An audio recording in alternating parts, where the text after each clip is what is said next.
你打开冰箱，拿出那个纸盒，正面印着阳光、果园，还有一颗剖开的饱满柳橙，上头用最大的字写着100%纯柳橙汁，非浓缩还原，不加糖，不加防腐剂。你倒进玻璃杯，橙黄色的液体晃出一层细密的泡沫，一股清爽的柑橘香气扑上来。你喝了一口，心里觉得这大概是今天最健康的一件事了。现在让我告诉你，这杯果汁真正的履历，它很可能是在9个月前在南半球的巴西被榨出来的。榨出来以后，它先被加热到接近90度杀菌，接着被送进一台机器，把溶解在里面的氧气一口气抽干净。抽完氧气的果汁被打进一座比5层楼还高的无菌储槽，在只比结冰高一点点的温度里安安静静地躺了将近1年。而它躺在槽里的那段时间，早就已经不是你以为的那个味道了，它几乎没有香气，因为香气在加热和抽气的过程中已经整批跑光。那你刚刚闻到的那股味道是哪里来的？是在装盒前的最后几个小时，由一家平常在帮国际精品调配香水的香精公司，把橙皮油和橙精油拆解成一个一个的化学分子，再依照一份秘密配方重新组合，倒回果汁里的。这份配方在业界有个名字，叫做风味包。而最让人愣住的地方在这里，以上这一切完全合法，包装上没有一个字写错，它确实是100%的柳橙汁，确实没有加糖，也确实没有加防腐剂。所以这不是一个黑心食品的故事，这是一个更大也更冷的故事，关于当一个只有3个月的产季要喂养一个12个月的习惯时，人类到底做了些什么。我们先从最简单的算术开始，一颗中等大小的柳橙大约131公克，榨出来的汁大概是60到80毫升，而营养标示上那个标准分量是240毫升。你自己算算，这一杯下去就是3颗柳橙。不同的算法会给出不同的数字。某个大品牌的官网就宣称过，它一大瓶接近1750毫升的产品里榨了16颗新鲜采收的柳橙，换算下来一杯大约是2颗多一点，但那是用挑选过的大果加上工业级榨汁机把出汁率压到极限算出来的。你在家里用手榨，同样一杯要用掉3颗甚至更多。不过重点不在3颗还是2颗，重点在于这几颗柳橙里面，有些东西上了车，有些东西被留在原地。上车的是糖，240毫升的纯柳橙汁，含有大约21到24公克的天然糖分，这个数字跟1罐可乐差不多。美国心脏协会建议成年女性一天的添加糖上限是25公克，男性是36公克。当然，果汁里的是水果本身的糖，不是添加糖，法规上完全不同类。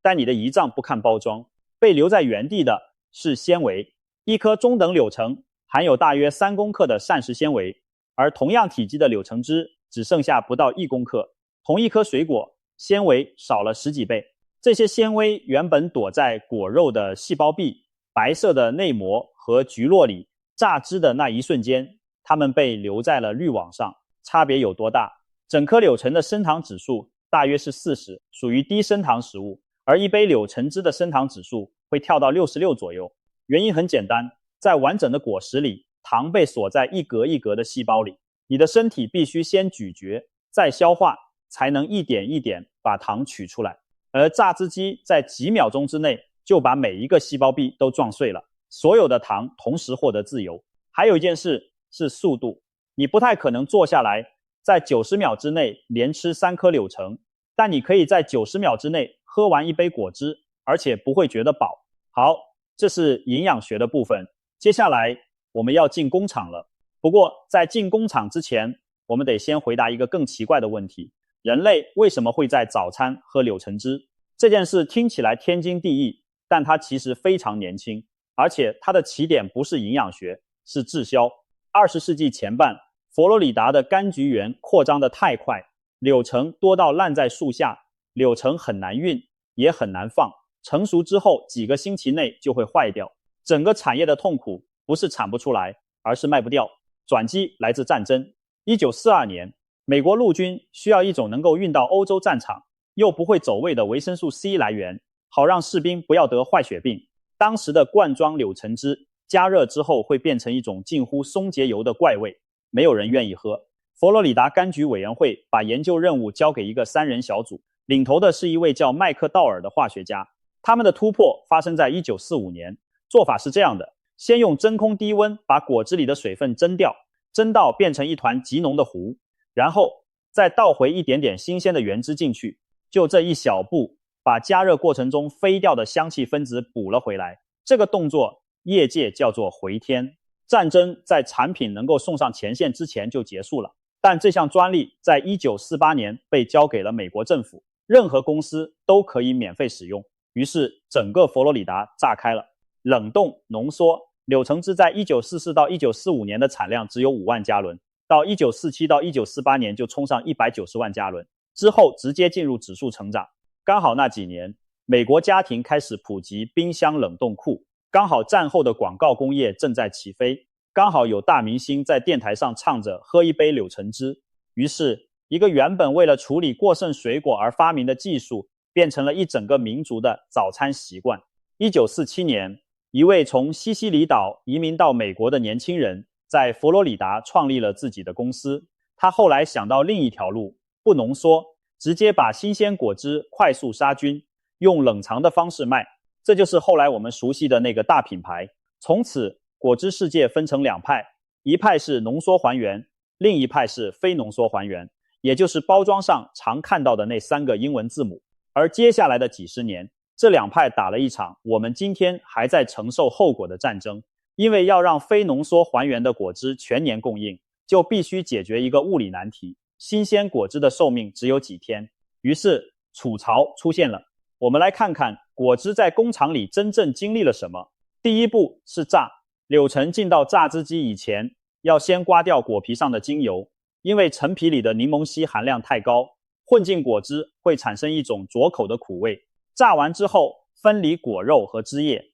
这一步就决定了你买到的是无果粒还是有果粒。第二步是杀菌，柳橙汁的酸度够高，不需要超高温，通常在90度上下停留15到30秒就足够，时间很短，所以维生素 C 的损失其实不算大。第3步就是那个关键动作，脱气。为什么一定要把氧气抽掉？因为维生素 C 最怕的不是热，是氧。在有氧的条件下，理论上每1毫克的氧气会消耗掉大约11毫克的维生素 C， 而果汁里溶解的氧大约可以到每公升8毫克，换算下来，光是这些溶进去的氧就足以吃掉大约 20% 的维生素 C。 除此之外，氧气还会让果汁氧化变褐，产生油耗味。所以把氧气抽掉这件事本身是一个非常合理，甚至可以说是负责任的技术决定，它保住了营养，也保住了颜色。问题在于脱气机没有办法只抽氧气，香气分子的本质就是容易挥发，它们沸点低，分子量小，天生就想离开液体。所以当你在低压下把溶解气体抽出来的时候，那些让柳橙闻起来像柳橙的分子会跟着氧气一起被抽走。抽完之后的果汁被打进所谓的储槽农场，这些无菌储槽的容量可以达到100万加仑，果汁在里面被隔绝光线与氧气，维持在刚好不结冰的温度，一放就是1年。现在你可以理解一件很反直觉的事了，非浓缩还原的果汁比浓缩还原贵，贵的不是新鲜度，贵的是仓储成本。浓缩汁把水抽掉，体积只剩下1/6，冷冻起来又便宜又好放。非浓缩还原必须整批维持原本的体积，用巨大的无菌槽，用电力，用冷媒硬撑1整年。你多付的那笔钱买到的其实是一个更贵的仓库。顺便说一件很多人不知道的事，一颗柳橙进到工厂能变成果汁的大概只有1半左右，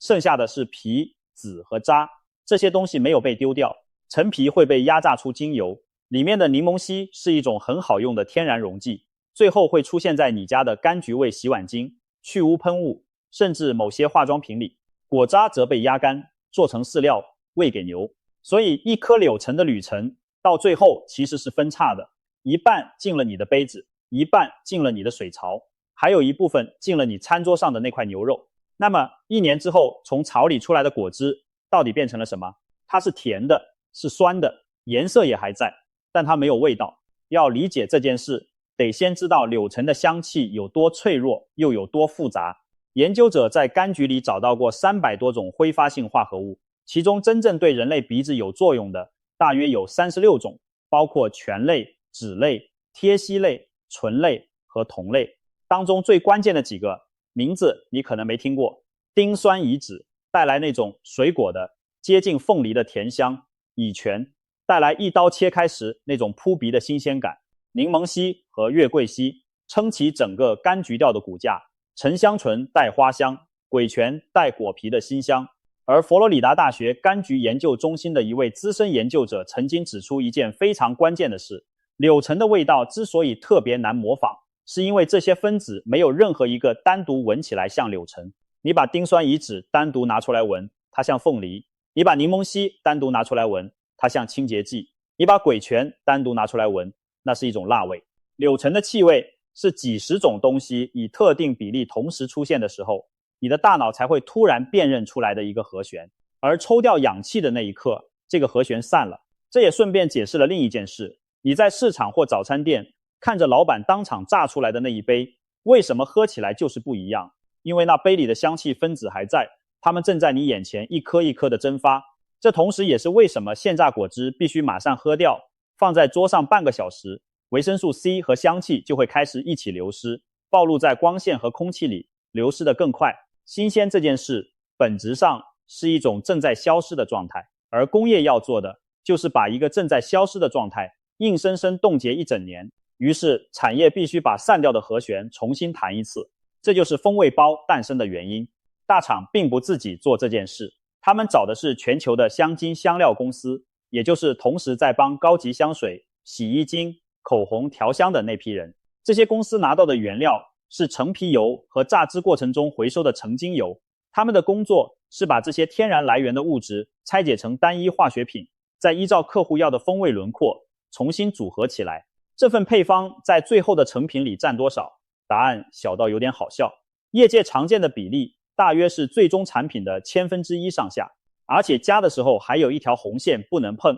以柠檬烯换算的精油含量不能超过3/1000，一旦超过，喝下去嘴巴会有一种灼烧感。你以为那只是把香气倒回去，但那其实是一道精密到要用万分之几去计算的工序。一位长期研究这个产业的加拿大学者在2009年出版的一本书里把整件事摊了开来。他访问过香精公司的调香师，也访问过果汁厂的人。他的结论很简单：这些东西技术上确实来自柳橙，但经过拆解与重组之后，跟原始物质已经长得完全不一样了，还把它称作天然，是一种相当大的延伸。而更关键的是法律。美国食品药物管理局对于巴氏杀菌柳橙汁的认定标准制定于1960年代，在那个年代，这套技术根本还不成熟，法规也根本没有想象过会有今天这种操作。因为风味包的来源就是柳橙本身，在标示规则上，它不需要被单独列进成分表，所以你手上那盒果汁的成分栏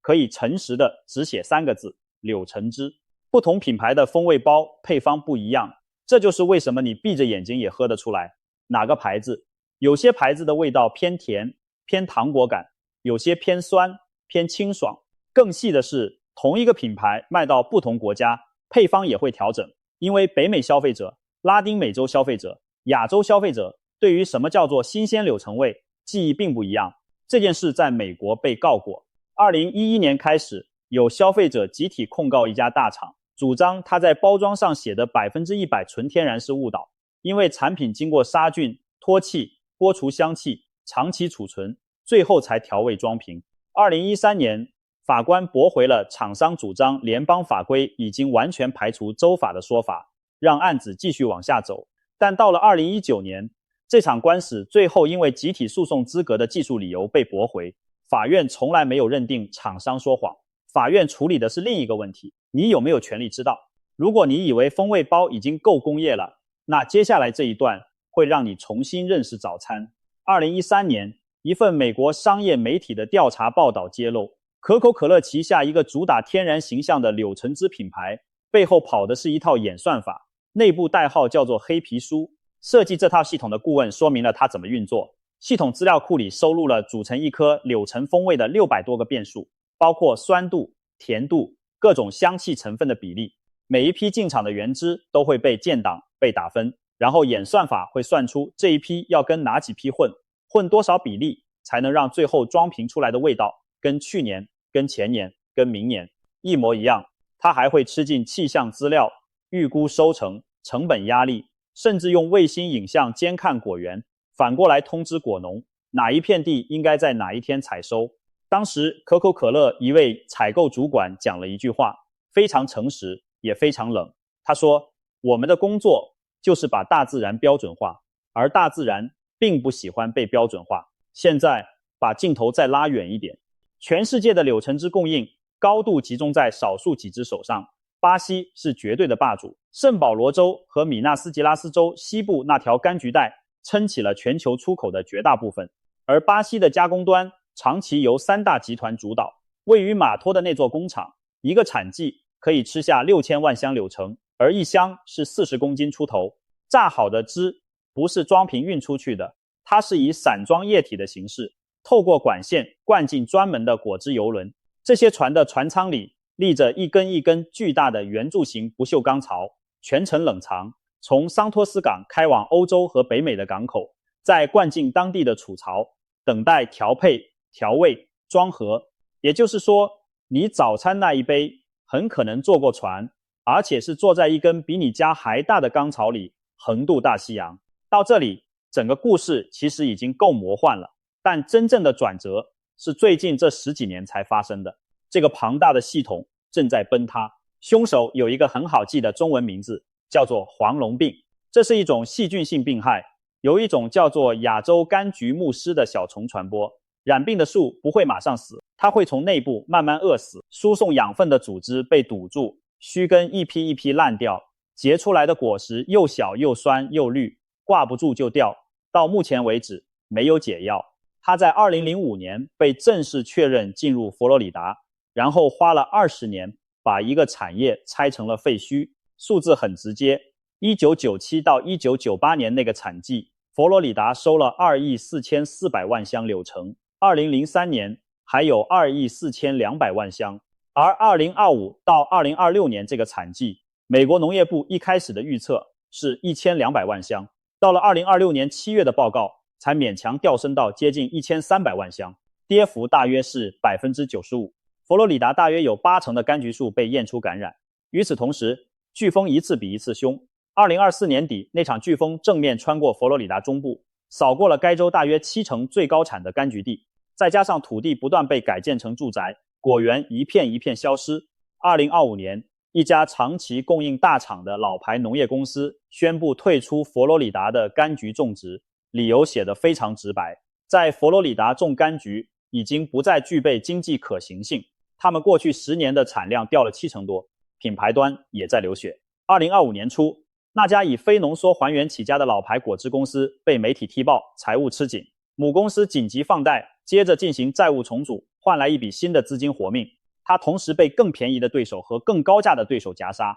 而整个类别的消费者正在流失。因为还有另一个变数，人们不喝了。美国的果汁消费量在2003年达到高峰，之后一路下滑，消费者转向气泡水、无糖茶、机能饮料、电解质饮料。柳橙汁从一种理所当然的早餐必需品变成一种偶尔为之的享受。供给在崩，需求也在崩，而巴西也没有逃过黄龙病，同样在巴西的柑橘带扩散。2026年5月，巴西的柑橘研究基金会预测，2026到2027年产季的产量会掉到2亿5520万箱，比前一个产季少了接近 13%， 其中光是黄龙病造成的损失就接近5000万箱。国际银行的分析同时预测，全球柳橙汁供应量会从前一季的134万公吨掉到116万公吨左右，而需求还会再跌 3%， 这已经是过去10年累计约40%的萎缩。